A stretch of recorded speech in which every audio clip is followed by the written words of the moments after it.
Hello students, आज हम consumption and flame के बारे में पढ़ेंगे। A chemical process in which a substance react with oxygen to give off heat is called combustion. Combustion क्या होता है कि जब कोई भी सब्सटेंस ऑक्सीजन के साथ रिएक्ट करता है उसे हीट प्रोड्यूस होती है, उसे कंजप्शन कहते हैं। हम किसी भी सब्सटेंस को जब बर्न करते हैं उसे हम कंजप्शन कहते हैं। Fuel is very consumption. Light is occurs during flame और ग्लो। जब हम किसी भी सब्सटेंस को हीट करते हैं तो उनसे क्या प्रोड्यूस कर होती है? हीट, लाइट और फ्लेम और ग्लो।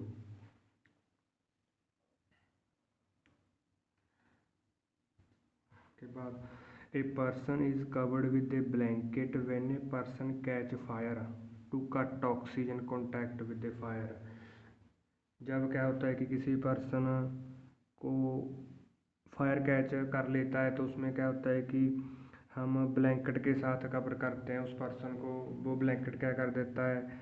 ऑक्सीजन का फायर के साथ कांटेक्ट बंद कर देता है, कट कर देता है फायर के साथ ऑक्सीजन का कांटेक्ट। इसीलिए हम जब किसी भी आदमी को आग लगती है तो उसको ब्लैंकेट के साथ कवर करते हैं।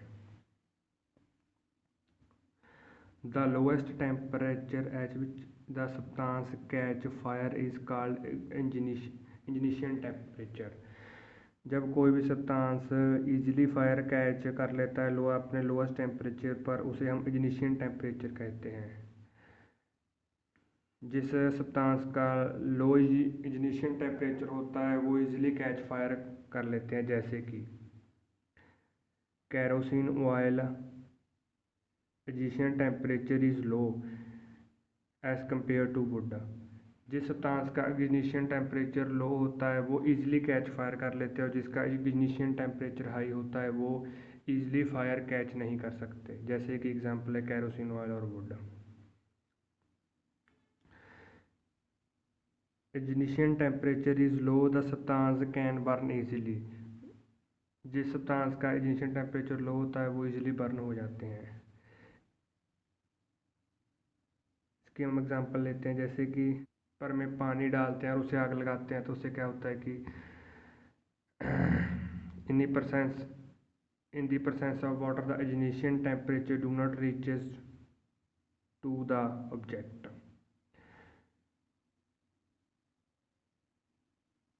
the heat supplied to transfer to water via conduction। इसमें क्या होता है कि जो हीट होती है supply to transfer to water via conduction, जो हीट होती है वो ट्रांसफ़र हो जाती है बाय कंडक्शन की तरह। इसीलिए वाटर क्या कर देता है? इग्निशन टेम्परेचर रीच ही नहीं कर पाता और उसका इग्निशन टेम्परेचर हाई हो जाता है जब हम किसी भी ऑब्जेक्ट में पानी डालते हैं, जैसे। इसके बाद हम inflammable substance, those substance which easily catch fire and has a low ignition temperature like petrol, diesel and CNG। जो सब्सटेंस इजीली फायर कैच कर लेते हैं उसे हम इनफ्लेमेबल सब्सटेंस कहते हैं। एग्जांपल है जैसे कि पेट्रोल और डीजल, जो कि इनफ्लेमेबल सब्सटेंस होते हैं। Water controls the fire because it loads down the ignition temperature and cool downs. जब किसी को आग लग जाती है तो हम क्या करते हैं? उसे पानी डालते हैं। पानी क्या करता है? उसे इग्निशन टेम्परेचर को लो डाउन कर देता है और उसे कूल डाउन कर देता है। उसमें क्या होता है कि water vapour also surround the consumption matter helps cutting a supply of air. इसमें क्या होता है कि वाटर वेपर प्रोड्यूस हो जाते हैं जब हम किसी भी कैचिंग फायर ऑब्जेक्ट पर पानी डालते हैं। उसमें क्या होता है कि वाटर वेपर सराउंड हो जाते हैं। वो वाटर वेपर क्या करते हैं कि cutting the supply of air. कुछ जगहों पर फायर एक्सटिंग्विशर भी यूज़ होते हैं, जैसे कि फायर एक्सटिंग्विशर्स में क्या होता है? CO2 gas to cut off the supply of air in electric appliance और petrol pumps, because CO2 is heavier than oxygen brings down the ignition temperature. Fire extinguisher में क्या होता है कि CO2 होती है जो क्या करती है? Cut off supply of air की सप्लाई को कट कर देती है इलेक्ट्रिक अप्लायंसेस और पेट्रोल पंप पर,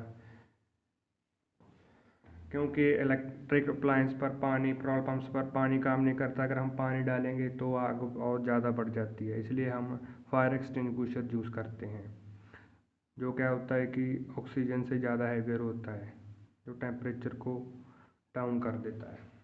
फ्लेम के बारे में पढ़ेंगे। The gas Burns rapidly produced heat and light called rapid consumption.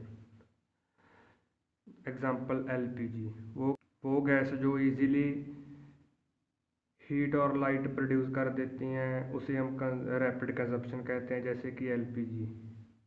Substance which suddenly burnt into flames without any application is called spontaneous combustion। Spontaneous combustion वो होती है जिसमें क्या होता है कि वो सब्सटेंस इजीली फायर कैच कर जाते हैं विदाउट एनी अप्लायंस, जैसे कि इसकी एग्जांपल है फॉस्फोरस। फॉस्फोरस क्या होता है कि without help any source catch fire if be kept in air.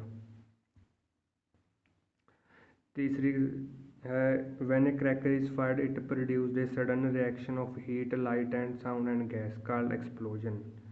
तीसरी एग्जाम्पशन क्या है कि एक्सप्लोजन है, जैसे कि जब हम क्रैकर को फायर करते हैं वो हीट लाइट और साउंड प्रोड्यूस करता है और गैस, उसे हम एक्सप्लोजन कहते हैं।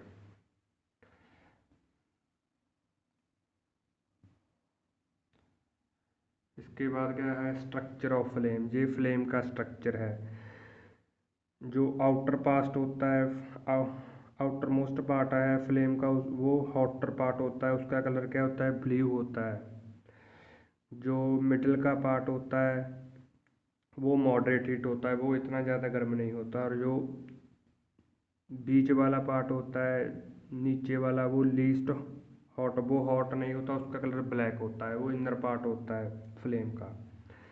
और जो आउटर पार्ट होता है वो नॉन ल्यूमिनस होता है, वो कम लाइट और हीट प्रोड्यूस होती है उसमें। और जो बीच वाला पार्ट है वो मिडिल वाला पार्ट है, वो लूमिनस होता है, जिसमें कि लाइट ज़्यादा होती है दूसरे पार्ट्स के अलावा।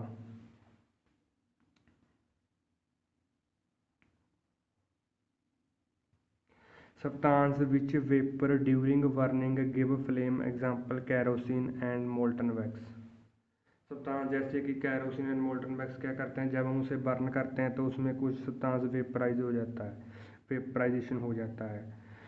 Charcoal would does not evaporate, और कुछ सब्सटेंस जैसे कि चारकोल और वुड वेपोरेट नहीं होते, वो क्या करते हैं, वो एयर में वेपोरेट नहीं होते, डज नॉट प्रोड्यूस्ड फ्लेम, क्योंकि वो इतनी फ्लेम प्रोड्यूस नहीं करते जैसे दूसरे सब्सटेंस, जैसे कि वो कैरोसिन ऑयल और मोल्टन वैक्स करते थे।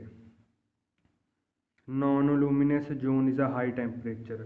जो स्ट्रक्चर का आउटर मोस्ट पार्ट होता है वो कहता है non luminous. Non luminous part क्या होता है कि ज़्यादा गर्म होता है, उसमें क्या होता है ज़्यादा टेम्परेचर होता है, इसीलिए क्या होता है कि the gold Smith blow outer most zone of flame for melting gold and silver.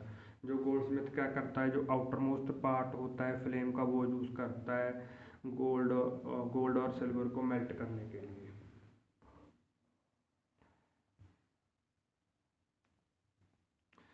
इसके बाद हमको गुड फ्यूल्स की क्वालिटी के बारे में पढ़ेंगे। गुड फ्यूल्स क्या होते हैं, जो कि ईजिली अवेलेबल हों। और दूसरी क्वालिटी क्या है कि जो कि चीप हों।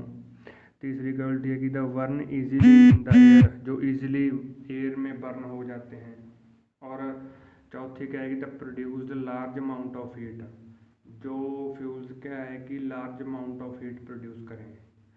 और पांचवा क्या है कि last does not leave behind any substance. और जब हम किसी भी सब्सटेंस को बर्न कर देते हैं तो उसमें क्या होता है कि ऐश या रिमेनिंग बच जाता है, वो इतना ज़्यादा नहीं बचना चाहिए। Does not leave behind any substance, वो गुड फ्यूल्स की क्वालिटी है ये। इसके बाद क्या है calorific value, heat energy release by burning 1 kg of fuel. जब हम किसी भी फ्यूल को बर्न करते हैं तो क्या करते हैं, एनर्जी रिलीज होती है। 1 kg फ्यूल को बर्न करने से कितनी एनर्जी रिलीज होती है, उसे हम कैलोरीफिक वैल्यू कहते हैं। कैलोरीफिक वैल्यू क्या होता है कि किस में मेजर होता है, यूनिट किलो जूल पर केजी की यूनिट है कैलोरीफिक वैल्यू की। इसके बाद हम कुछ disadvantage of burning of fuels के बारे में पढ़ेंगे, जैसे कि carbon fuel like wood coal petroleum produce the unburnt carbon particles in the air. Carbon, जब हम किसी फ्यूल्स को बर्न करते हैं जैसे कि वुड कोल पेट्रोलियम, उसमें क्या होता है कि कार्बन पार्टिकल्स एयर में रिलीज हो जाते हैं।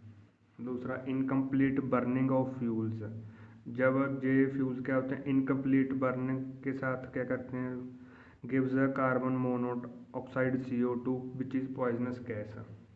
जब ये फ्यूल्स इनकम्प्लीट बर्निंग होते हैं तो ये हार्मफुल गैस रिलीज करते हैं जिसे क्या बोलते हैं हम, carbon monoxide CO2 which is very poisonous. इसके बाद क्या है कि CO2 carbon dioxide causes global warming, जो CO2 गैस होती है वो क्या कॉज करती है, global warming. Burning of coal and diesel release oxide of sulphur gas, petrol and engine release oxide of nitrogen. जब हम कोल और डीजल को बर्न करते हैं उसमें क्या रिलीज होता है, ऑक्साइड ऑफ सल्फर। और जब हम पेट्रोल और इंजन क्या रिलीज करते हैं, oxide of nitrogen. Oxide of sulphur and oxide of nitrogen क्या रिलीज करते हैं, which produce acid rain, which release acid rain. ये दो गैसेज हैं जैसे कि ऑक्साइड ऑफ सल्फर और ऑक्साइड ऑफ नाइट्रोजन क्या करते हैं, एसिड रेन रिलीज करते हैं which is very harmful for peoples. ये डिसएडवांटेज थी इसकी फ्यूल्स की। अगर हमारी वीडियो अच्छी लगी तो सब्सक्राइब जरूर करना।